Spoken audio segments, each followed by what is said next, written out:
When the NFL announced Bad Bunny as the headliner for Super Bowl 50 Seconds halftime show, it wasn't just a musical choice. It was a cultural statement. Some hailed it as a groundbreaking moment for Latino representation. Others saw it as a divisive political move. As the Puerto Rican superstar took the stage, the nation watched divided. In September 2025, the NFL revealed that Bad Bunny would perform at the Super Bowl halftime show, making him the first solo Latin artist to headline the event. The announcement garnered mixed reactions. Supporters celebrated the move as a long-overdue recognition of Latin culture's influence in the U.S. Critics, however, questioned the decision, citing Bad Bunny's previous political statements and his primarily Spanish-language performances. President Donald Trump labeled the choice as absolutely ridiculous, stating he wouldn't attend the game. Bad Bunny, born Benito Antonio Martinez Ocasio, has never shied away from political commentary. In 2020, he used his appearance on The Tonight Show to highlight the murder of a transgender woman in Puerto Rico, wearing a shirt that read, "They killed Alexa, not a man in a skirt." At the 2026 Grammy Awards, he used his acceptance speech to denounce U.S. immigration policies, declaring, "Eyes out," and emphasizing, "We're not savage, we're not animals, we're not aliens, we are humans and we are Americans." These actions have solidified his reputation as an artist who intertwines activism with entertainment.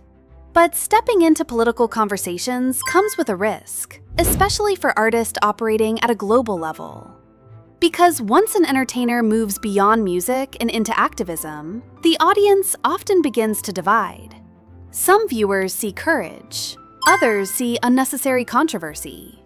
And for Bad Bunny, this tension has followed him for years.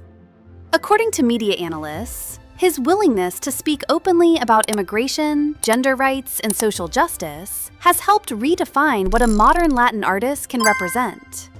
But critics argue that bringing these conversations onto one of America's biggest stages could blur the line between entertainment and political messaging. That concern has never been officially validated, yet it highlights something important about celebrity influence today. The bigger the platform, the greater the scrutiny. And the Super Bowl may be the biggest platform of them all. Bad Bunny's performance resonated deeply within the Puerto Rican community. In Chicago, local clubs and cultural centers organized watch parties, celebrating the representation of their heritage on a global stage. Educational institutions took note as well.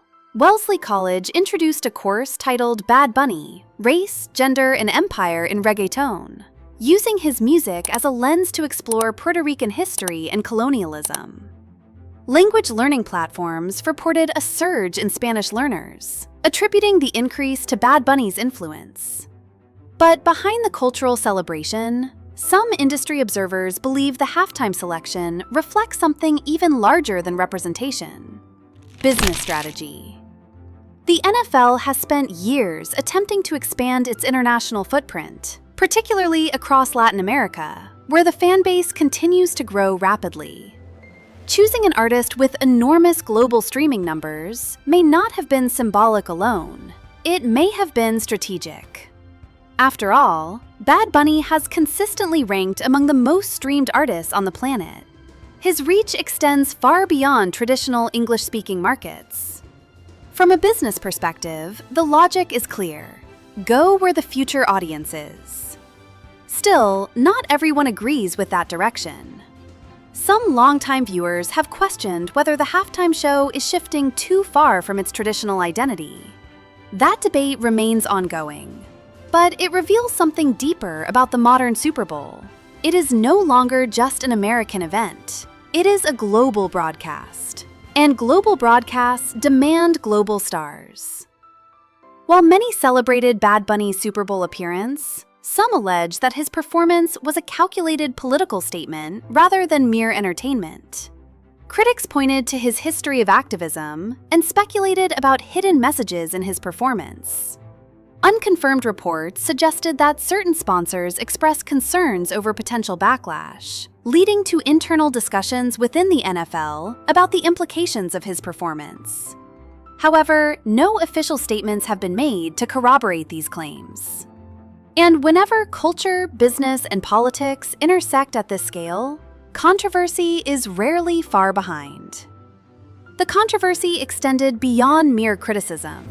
A petition to replace Bad Bunny with country artist George Strait garnered over 120,000 signatures. Conservative organization Turning Point USA announced an all-American halftime show featuring artists like Kid Rock, aiming to provide an alternative to Bad Bunny's performance. Despite the backlash, the NFL stood by its decision. Commissioner Roger Goodell emphasized the league's commitment to inclusivity and global reach, stating that Bad Bunny's performance was an opportunity to unite diverse audiences. The league's partnership with Roc Nation and its focus on expanding into international markets, particularly Latin America, played a significant role in selecting Bad Bunny as the halftime performer. So now the question shifts to you. Was this halftime show a breakthrough moment for cultural representation? Or a signal that one of America's most traditional stages is rapidly evolving? Drop your thoughts in the comments. I read more of them than you might think. And if you enjoy documentaries that go beyond the headlines and explore the tension shaping today's biggest celebrities, subscribe, because the next story might be even bigger.